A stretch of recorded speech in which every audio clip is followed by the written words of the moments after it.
Hello दोस्तों, स्वागत है आप लोगों का अपने यूट्यूब परिवार अरुण अकेडमी में। आज की क्लास में हम लोग पढ़ेंगे एसएसटी यानी कि सामाजिक विज्ञान। आज की क्लास दोस्तों सेट 3 है। इसके सेट पहला सेट दूसरा हम करा दिए हैं, आप लोग जाकर प्लेलिस्ट में देख सकते हैं। बहुत ही शानदार तरीके से सीडीपी एसएसटी हिंदी की हर एक पैडागोजी मैराथन क्लास आती रहेगी। ठीक है दोस्तों, स्टार्ट करते हैं। 2011 से जितने भी 2024 तक एग्जाम में जो प्रीवियस ईयर एग्जामों में पूछा हुआ प्रश्न है, वही सब प्रश्न हम लेकर आ रहे हैं दोस्तों। एक एक करके बहुत ही शानदार तरीके से हर एक सेट के थ्रू हम लोग पढ़ेंगे। ठीक है दोस्तों, देरी नहीं करते हैं, स्टार्ट करते हैं। देखिए पहला क्वेश्चन क्या कह रहा है, अभिकथन ए तथा कारण आर को ध्यान से पढ़ें। अभिकथन ए क्या कह रहा है, वर्ष 1960 में द्विभाषीय बंबई प्रांत को मराठी और गुजराती भाषी लोगों के लिए दो अलग अलग राज्यों में बांटा गया। बिल्कुल सत्य है। 1960 में बंबई प्रांत और मराठी और गुजराती भाषी लोगों को दो अलग अलग राज्यों में बांट दिया गया था। कब? 1 मई 1960 को बांटा गया था। तो ये अभिकथन बिल्कुल सत्य है।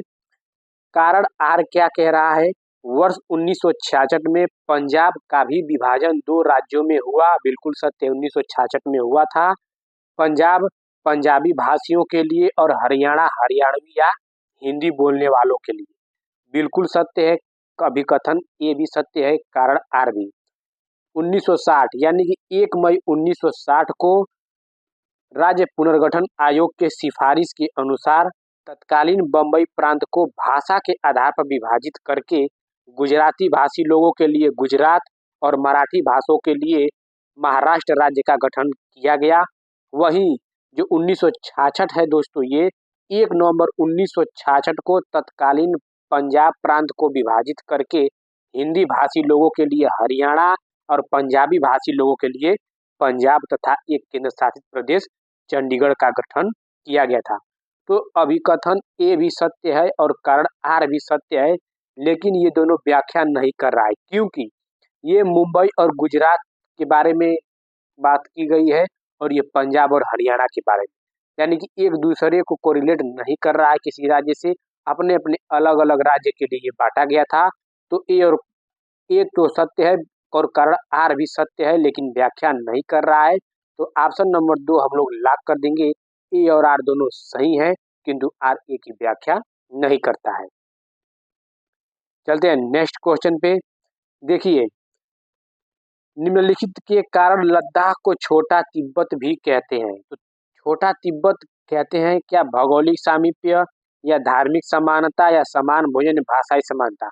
तो लद्दाख को छोटा तिब्बत धार्मिक समानता के आधार पे, समान भोजन के आधार पे और भाषाई समानता के आधार पे करते हैं। बी सी डी सत्य है, ए यहाँ पे असत्य है। यानी कि देखिए यहाँ पे ऑप्शन यहाँ पे दिया है B C D, option number 2 हम लोग लॉक कर देंगे, क्योंकि जलवायु परिस्थितियों के कारण इस क्षेत्र के लोगों का भोजन भी लगभग एक समान है।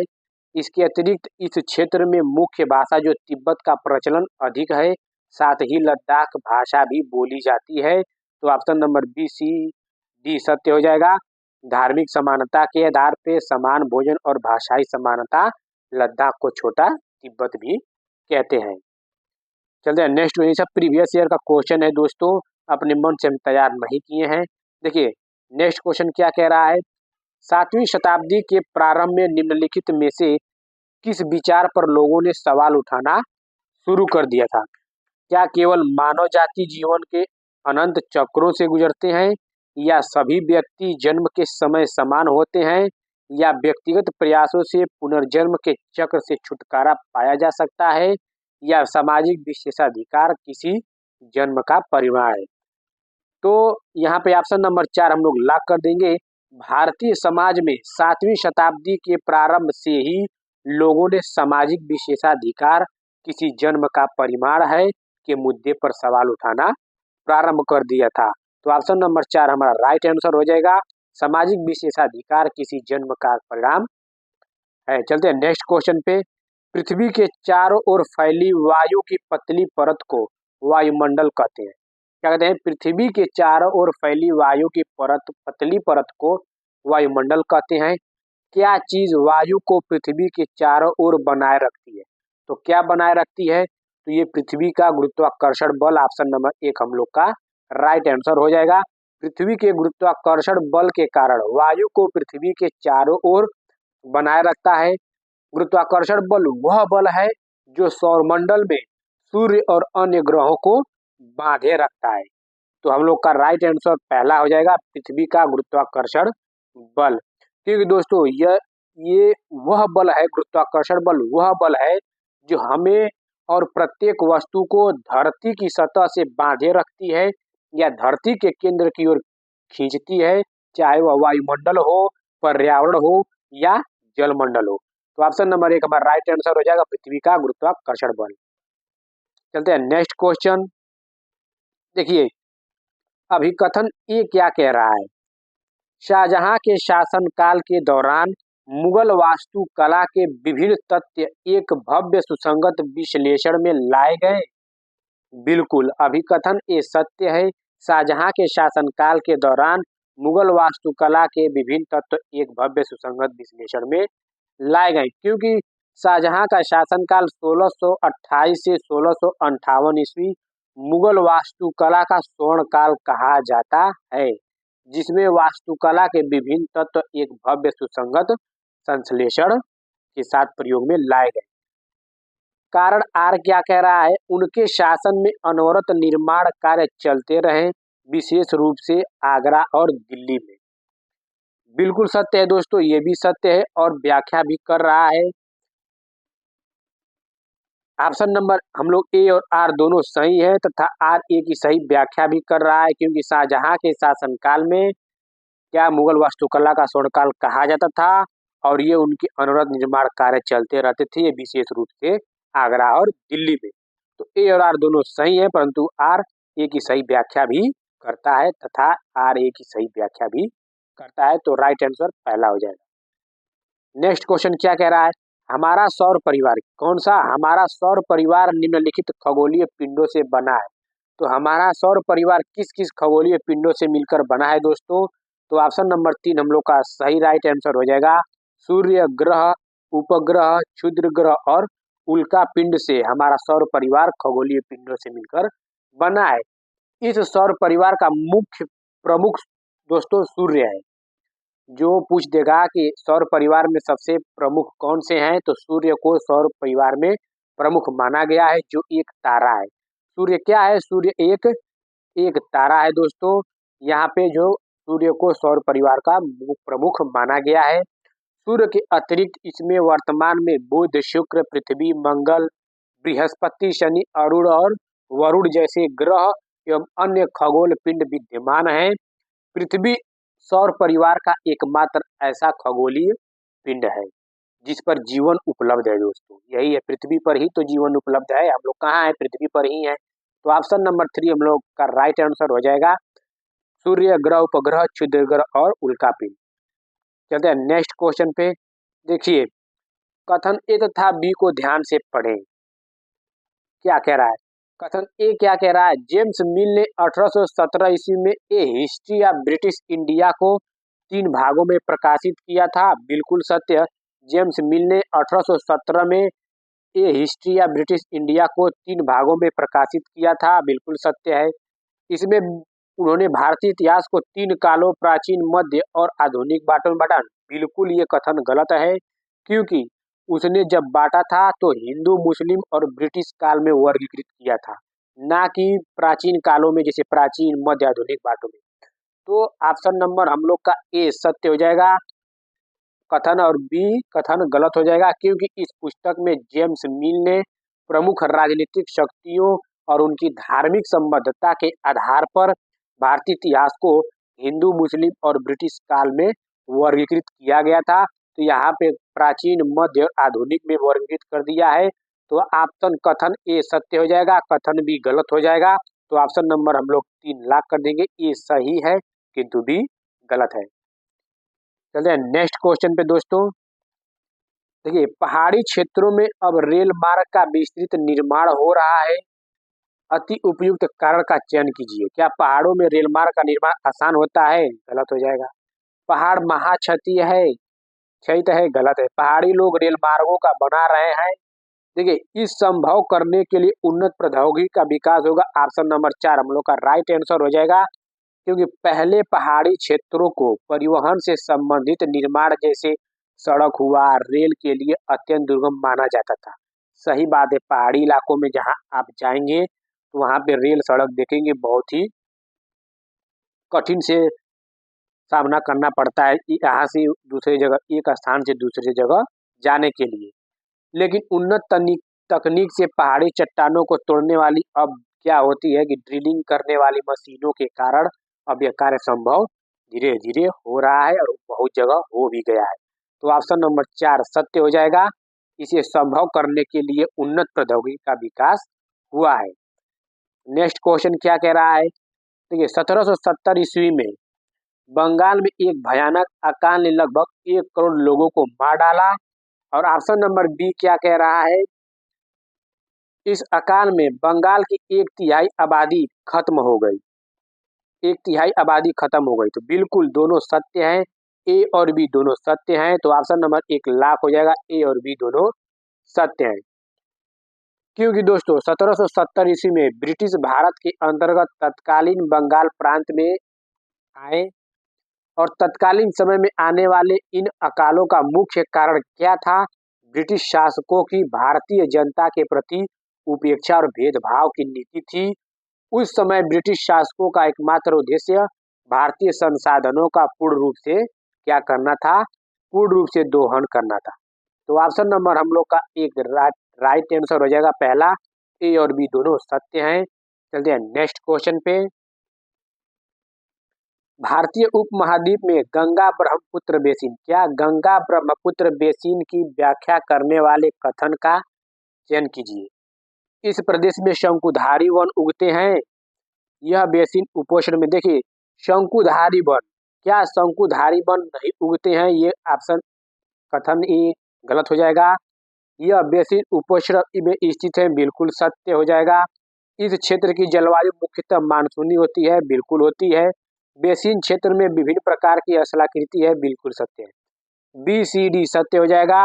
ऑप्शन नंबर 2 हम लोग लॉक कर देंगे। भारतीय उपमहाद्वीप में गंगा ब्रह्मपुत्र बेसिन उपोष्ण कटिबंध सामान्यतः 30 से 45 डिग्री अक्षांशों के बीच में स्थित होता है। और शंकुधारी वन दोस्तों भारत के पूर्वोत्तर राज्यों में जैसे अरुणाचल प्रदेश हुआ, सिक्किम में पाए जाते हैं। और शंकुधारी वन पश्चिमी घाट जहाँ ज़्यादा बारिश होने की संभावना रहती है वहाँ पाई जाती है। और शंकुधारी वन को ही सदाबहार वन कहते हैं। तो यहाँ पे B C D Ganga Brahmaputra basin के बारे में सत्य है। तो ऑप्शन नंबर 2 हम लोग लॉक कर देंगे, बी सी और डी। चलते हैं नेक्स्ट क्वेश्चन। स्त्री पुरुष तुलना नामक पुस्तक की रचना निम्नलिखित में किस सुधारक द्वारा की गई थी? क्या पंडिता रमाबाई द्वारा की गई थी, या वीरेशलिंगम पंतुलु द्वारा, या ताराबाई शिंदे द्वारा? तो ऑप्शन नंबर 3 हम लोग का लॉक हो जाएगा, ताराबाई शिंदे द्वारा। ताराबाई 19वीं शताब्दी में, इसमें 19वीं शताब्दी में महाराष्ट्र में जन्मी समाज सुधारक हैं, जिन्होंने पितृसत्तात्मक परंपरा और जाति प्रथा का खुलकर विरोध किया। इसका पितृसत्तात्मक परंपरा और जाति प्रथा का खुलकर विरोध किया। किसने किया? ये ताराबाई शिंदे ने। इनका जन्म बुल्ढाना यानी कि महाराष्ट्र में हुआ था। तो ऑप्शन नंबर 3 हम लोग का राइट आंसर हो जाएगा, ताराबाई शिंदे। चलते हैं नेक्स्ट क्वेश्चन। गेहूं एवं जौ जैसी फसलें उगाने के सर्वप्रथम साक्ष्य निम्नलिखित में से किस स्थान में मिले हैं? सही विकल्प का चुनाव करें। गारो हिल्स, या मालाबार हिल्स, सुलेमान और किरथर हिल्स, या नीलगिरी हिल्स? तो हम लोग ऑप्शन नंबर 3 को लॉक कर देंगे, सुलेमान और किरथर हिल्स।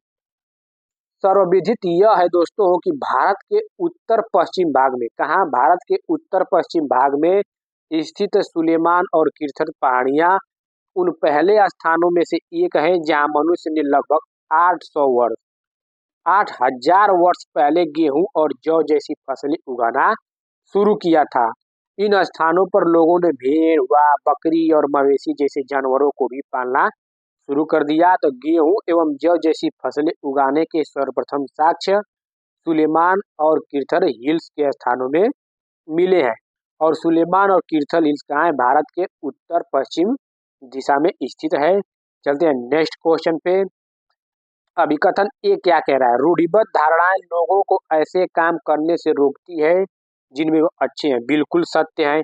जैसे कि मान लीजिए कोई लड़की मैथ में ज़्यादा स्ट्रांग है और बायो में नहीं, तो आप लोग क्या करते हैं, जैसे हाई स्कूल आता है, हाई स्कूल में मैथ मैथ भी बहुत तेज लगा लेती है लड़की। इंटर में आप लोग क्या करते हैं, उसको मैथ के बजाय बायो दे रहे हैं। तो यानी कि रूढ़िबद्ध धारणा को बढ़ावा दे रहे हैं।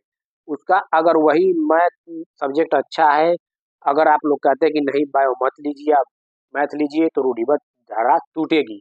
तो यहाँ पे क्या है, रूढ़िबद्ध धारणाएं लोगों को ऐसे काम करने से रोकती है जिनमें वे अच्छे हैं। तो यानी बात सत्य है। तर्क आर क्या कह रहा है? रूढ़िबद्ध धारणाएं हमें व्यक्ति में अनोखे गुणों और कौशल को देखने से रोकती है तथा इन्हें एक ही प्रकार के खांचे में जड़ देती है। बिल्कुल, रूढ़िबद्ध धारणा जो होती है, इनकी एक ही प्रकार के खांचे में जड़ देती है। तो ऑप्शन नंबर हम लोग लॉक कर देंगे। ए भी सत्य है और आर भी सत्य है। क्या इसकी व्याख्या कर रहा है? बिल्कुल कर रहा है। तो ऑप्शन नंबर हम लोग पहला लॉक कर देंगे। ए और आर दोनों सही है तथा आर एक की सही व्याख्या कर रहा है, क्योंकि रूढ़िबद्ध धारणाएं क्या करती हैं, रोकती हैं और यहाँ पर भी एक प्रकार की खांचे में जड़ दे रही है रूढ़िबद्ध धारणाएं।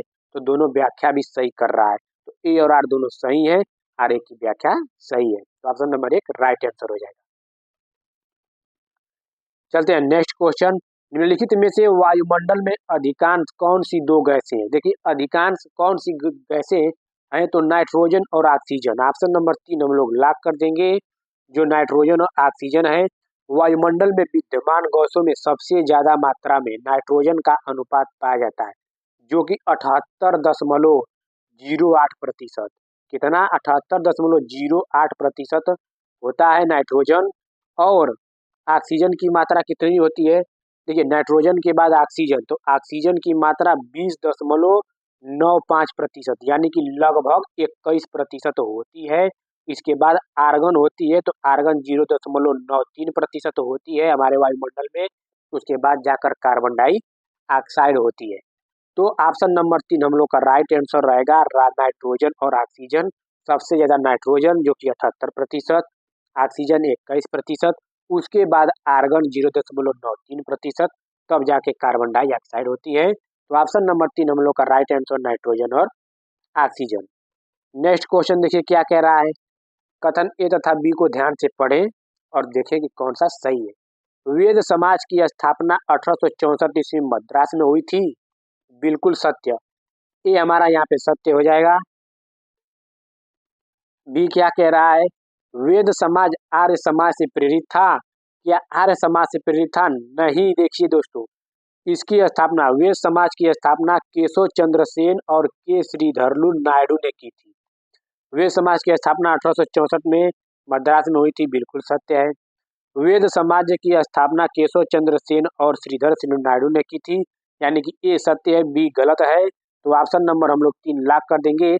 ए सही है किंतु बी गलत है। चलते हैं दोस्तों नेक्स्ट क्वेश्चन पे। वर्ष 1929 में बाल विवाह निषेध अधिनियम पारित किया गया।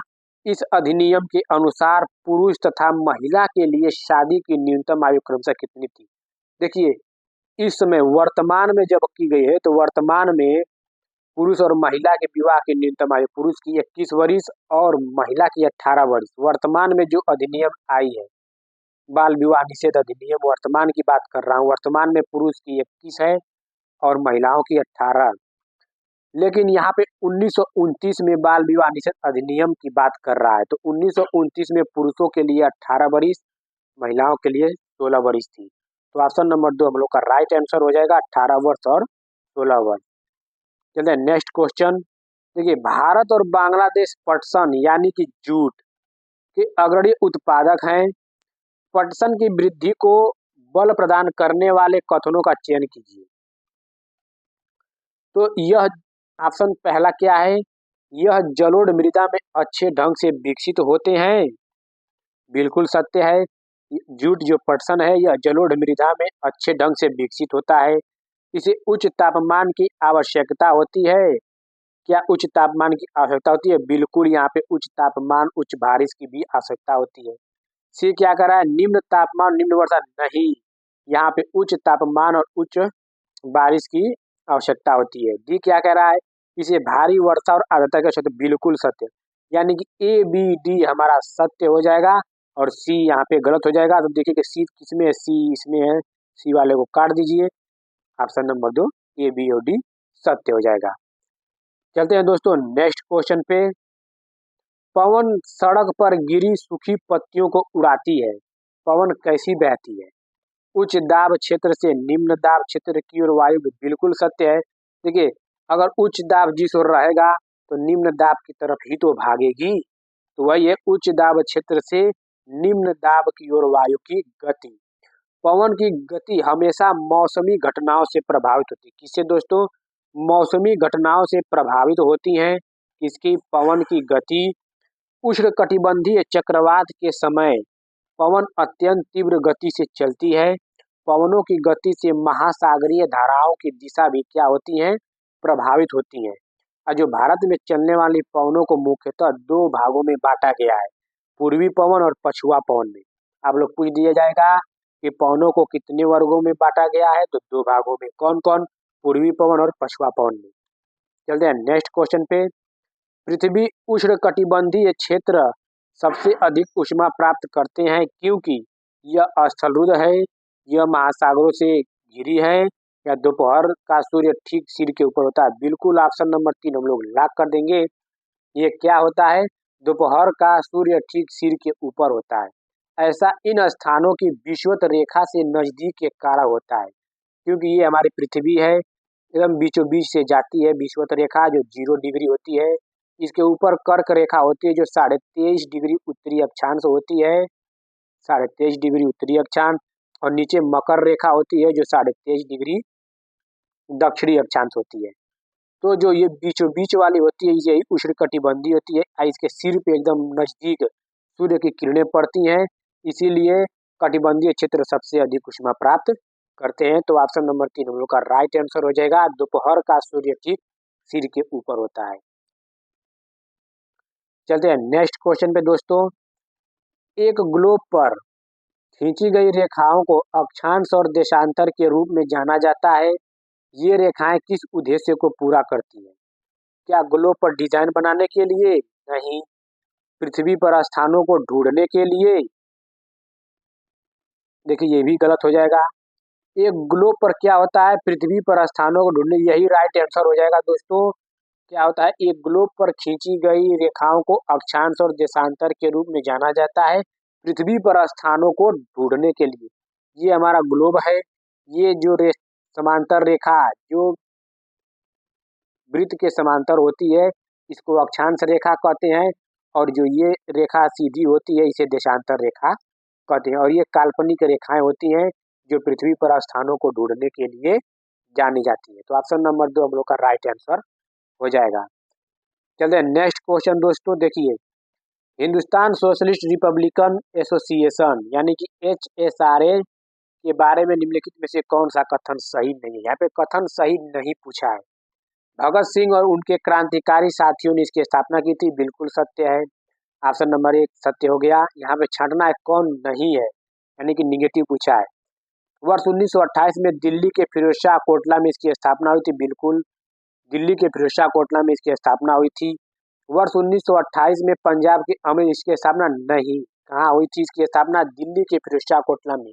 नहीं का नहीं पूछा है, तो ऑप्शन नंबर 3 हम लोग का राइट आंसर हो जाएगा, क्योंकि इसकी स्थापना दिल्ली के फिरोजशाह कोटला में हुई थी।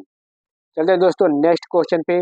देखिए, अभिकथन ए तथा आर को ध्यान से पढ़ें। अभिकथन ए क्या कह रहा है? राजस्व वसूली व्यवस्था महलवारी बंदोबस्त की शुरुआत हाल्ट मैकेंजी ने की थी। तो कौन किए थे? हाल्ट मैकेंजी ने किए थे, बिल्कुल ये कथन सत्य है। कारण आर क्या कह रहा है? राजस्व वसूली तथा कंपनी तक इसे पहुंचाने की जिम्मेदारी गांव के प्रधान को दी गई, न कि जमींदार को। बिल्कुल ये भी कारण सत्य है, लेकिन व्याख्या नहीं कर रहा है, क्योंकि प्रधान की जिम्मेदारी बताया है और यहाँ पे इसकी शुरुआत की गई है। तो दोनों तो सही है, कथन ये भी सत्य है और कारण आर भी सत्य है, बट इसकी व्याख्या सही नहीं कर रहा है।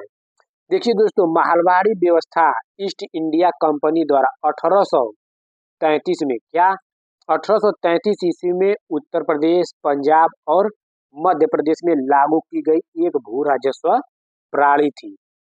यहाँ पे दोस्तों ए और आर तो दोनों सही है, परंतु आर ए की सही व्याख्या नहीं करता है, तो राइट आंसर दो सही हो जाएगा। चलते दोस्तों नेक्स्ट क्वेश्चन पे। देखिए, निम्नलिखित में से कौन सा कथन वर्तमान समय के संसाधन उपलब्धता के संदर्भ के साथ सतत पोषणीय विकास में सहायता करता है? देखिए, वर्तमान में जो बात की गई है संसाधन उपलब्धता की, तो संसाधन उपलब्धता की जो वर्तमान में है उसकी वृद्धि की उपयोग में नहीं की गई है। तो यहाँ पे ये देखिए, संसाधनों की खपत को घटाना, ये भी बात कही गई है। संसाधनों को पुनः चक्रण और पुनः उपयोग भी, यानी कि संसाधनों की वृद्धि संसाधन उपलब्धता के अंतर्गत नहीं रखा गया है। तो ए सी डी सत्य हो जाएगा। तो ऑप्शन नंबर 1 हम लोग पहला लॉक कर देंगे, ए सी और डी। चलते हैं नेक्स्ट क्वेश्चन पे दोस्तों। देखिए, पेरिया पूर्णम एक तमिल कृति है। क्या एक तमिल कृति है? हमें किसके बारे में जानकारी देती है? क्या राजाओं और रानियों के बारे में, या विद्वानों और कवियों के बारे में, या साधारण पुरुषों और महिलाओं के बारे में, या सिपाहियों और सैन्य जनरलों के बारे में? तो ऑप्शन नंबर 3 हम लोग लॉक कर देंगे, साधारण पुरुषों और महिलाओं के बारे में। क्योंकि दोस्तों इसे तमिल साहित्य की उत्कृष्ट कृतियों में से एक माना जाता है और यह चोलों के स्वर्ण युग का स्मरण करता है। किसके? चोलों को के स्वर्ण युग का स्मरण करता है। तो ऑप्शन नंबर 3 हम लोग का राइट आंसर हो जाएगा। जो ये पेरिया पूरम एक तमिल कृति है, ये साधारण पुरुषों और महिलाओं के बारे में जानकारी देती है। चलते हैं दोस्तों नेक्स्ट क्वेश्चन पे। देखिए, क्या चीज किसी वस्तु अथवा पदार्थ को संसाधन बनाती है? शुद्धिकरण, या उपयोगिता अथवा प्रयोज्यता, या निष्कर्षण, या वस्तु की खोज? तो ऑप्शन नंबर 2 हम लोग लॉक कर देंगे, उपयोगिता अथवा प्रयोज्यता।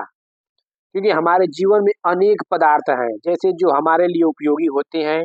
प्रत्येक वस्तु अथवा पदार्थ जिसका उपयोग आवश्यकताओं को पूरा करने के लिए किया जाता है, संसाधन कहलाता है। संसाधन किसे कहते हैं? यही संसाधन कहलाता है, जिसका उपयोग आवश्यकताओं को पूरा करने के लिए किया जाता है। जैसे कि हवा हुआ, पानी हुआ, खाद्य पदार्थ, बर्तन, कपड़े, सब क्या है? ये सब संसाधने तो हैं जो उपयोग के लिए हम लोग करते हैं। तो ऑप्शन नंबर 2 हम लोग का राइट आंसर हो जाएगा, उपयोगिता अथवा प्रयोज्यता।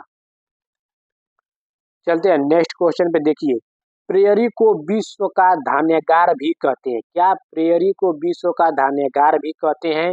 इस प्रदेश में अत्यधिक गेहूं के उत्पादन में सहायक परिस्थितियों का चुनाव कीजिए। सहायक परिस्थितियों का चुनाव कीजिए। यहाँ लोग प्रौद्योगिकी का उपयोग नहीं करते हैं। नहीं दोस्तों, यहाँ के लोग देखिए, प्रेयरी क्या है? गेहूं जब उत्पादन हो रही तो यहाँ प्रौद्योगिकी का उपयोग तो करेंगे ही, तो ये गलत हो गया। यहाँ लोग बहुत परिश्रमी होते थे, बिल्कुल होते थे। कृषि की वैज्ञानिक विधियों का यहाँ प्रयोग किया, बिल्कुल। तो ऑप्शन नंबर बी और सी सत्य हो जाएगा। तो ऑप्शन नंबर 2 हम लोग लॉक कर देंगे, बी और सी दोस्तों। चलते हैं दोस्तों नेक्स्ट क्वेश्चन पे। देखिए, हमारी पृथ्वी का वास्तविकता निरूपण प्रतिरूप प्रतिरूप है मानचित्र, या उपग्रह से प्राप्त चिन्ह, या रग्बी गेंद, या ग्लोब? दोस्तों देखिए, ये हमारी पृथ्वी है, इनके जैसा सेम हम लोग ग्लोब देखते हैं किसी मेज पे, चाहे ग्लोब पे। ग्लोब पर ही तो हम देखते हैं हमारी अक्षांश रेखाएं, हमारी देशांतर रेखाएं, कर्क रेखा, मकर रेखा, ग्लोब पर ही तो देखते हैं। तो ये प्रतिरूप किसको दर्शा रही है? ये ग्लोब को ही तो दर्शा रही है। तो ऑप्शन नंबर 4 हम लोग का राइट आंसर हो जाएगा, ग्लोब। चलते हैं दोस्तों नेक्स्ट क्वेश्चन पे। देखिए, नेक्स्ट क्वेश्चन क्या कह रहा है? अभिकथन ए क्या कह रहा है? जनजातियों की सांस्कृतिक परंपराएं जिसमें उनकी भाषा तथा संगीत भी शामिल है। क्या भाषा तथा संगीत भी शामिल है? बहुत समृद्ध तथा विशिष्ट होती हैं। बिल्कुल सही है। जनजातियों में दोस्तों उनकी जो सांस्कृतिक हैं, परंपराएं हैं, और जो उनकी भाषा, संगीत है, सब शामिल होती हैं और बहुत समृद्ध तथा विशिष्ट भी होती हैं। कारण आर क्या कह रहा है? जमीन, जंगल, घास के मैदान तथा पूरी पानी पूरे कुनबे की संपत्ति मानी जाती है, जिनका उपयोग सभी एक साथ मिलजुल कर करते हैं। बिल्कुल कारण आर भी सत्य है। क्योंकि जो जनजाति समुदाय में जमीन, जंगल, घास के मैदान तथा पानी पूरे कुनबे को संपत्ति मानी जाती है, जिनका उपयोग ये सभी एक साथ मिलजुल कर करते रहते हैं। और भारतीय संविधान में भी जनजातीय समुदाय के कल्याण के लिए आरक्षण की विशेष व्यवस्था भी की गई है। तो दोस्तों ए और आर तो दोनों सत्य हैं, लेकिन इनका व्याख्या सही नहीं है, क्योंकि यहाँ पे इनके संपत्ति के बारे में बात की गई है और इनकी सांस्कृतिक भाषा और संगीत के बारे में। तो कोरिलेट यहाँ पे मिलजुल नहीं रहा है। तो ऑप्शन नंबर 2 हम लोग लॉक कर देंगे। ए और आर दोनों सही है, परंतु आर ए की व्याख्या नहीं करता है। चलते हैं दोस्तों नेक्स्ट क्वेश्चन। वे बीमारियां जो एक व्यक्ति से दूसरे व्यक्ति को जल, भोजन, वायु इत्यादि से फैलती हैं, उन्हें क्या कहते हैं? क्या आनुवंशिक बीमारियां कहते हैं या संचारी बीमारियां कहते हैं? बिल्कुल ऑप्शन नंबर 2 लॉक हो जाएगा। इन्हें संचारी बीमारियां कहते हैं। संचारी बीमारियों में मलेरिया हुआ, टाइफाइड हुआ, चेचक, इन्फ्लुएंजा, डेंगू और डायरिया को शामिल किया जाता है। किसमें? संचारी बीमारियों में। तो ऑप्शन नंबर 2 हम लोग का राइट आंसर हो जाएगा, संचारी बीमारियां। नेक्स्ट क्वेश्चन और आज का लास्ट क्वेश्चन है दोस्तों। आप लोग से रिक्वेस्ट है दोस्तों, अगर आप लोग को वीडियो अच्छा लगा हो तो प्लीज चैनल को लाइक, सब्सक्राइब, शेयर कर दीजिए, जिससे हमें भी मोटिवेट मिलता रहे। और चैनल के साथ जुड़े रहिए दोस्तों, जिसे आप लोग, और बेल आइकन को प्रेस कर दीजिए, जिससे आप लोग के पास सही समय पर नोटिफिकेशन मिलता रहे। क्लास दोस्तों बहुत ही शानदार तरीके से चलती रहेगी और प्रीवियस ईयर जितना रहेगा सब करा देंगे। मैराथन क्लास आती रहेगी। बस आप लोग चैनल के माध्यम से जुड़े रहिए। बहुत मेहनत लगता है दोस्तों ये कंटेंट तैयार करने में, तो हमें भी मोटिवेट दीजिए दोस्तों। अभिकथन ये क्या कह रहा है? देखिए, दादा भाई नौरोजी जो कि भारतीय राष्ट्रीय कांग्रेस के बड़े नेता थे, कभी भी भारतीय राष्ट्रीय कांग्रेस अध्यक्ष नहीं थे, बिल्कुल ये अध्यक्ष थे और 3 बार थे। कब? 1886 में थे, 1893 में भी थे और 1906 में भी थे। कारण आर क्या कह रहा है? वो व्यवसायी और प्रचारक थे, वे लंदन में रहते थे और कुछ समय के लिए ब्रिटिश संसद के सदस्य भी रहे। बिल्कुल कारण आर तो सत्य है, कथन ए गलत है, क्योंकि वो 3 बार सदस्य थे। कब कब सदस्य थे वो बताए भी थे, और कमेंट में भी आप लोग फिर से बताइए कि कब कब सदस्य बने थे। तो ए तो गलत है, किंतु आर सही है। तो ऑप्शन नंबर 4 हम लोग लॉक कर देंगे। ए गलत है और आर सत्य है।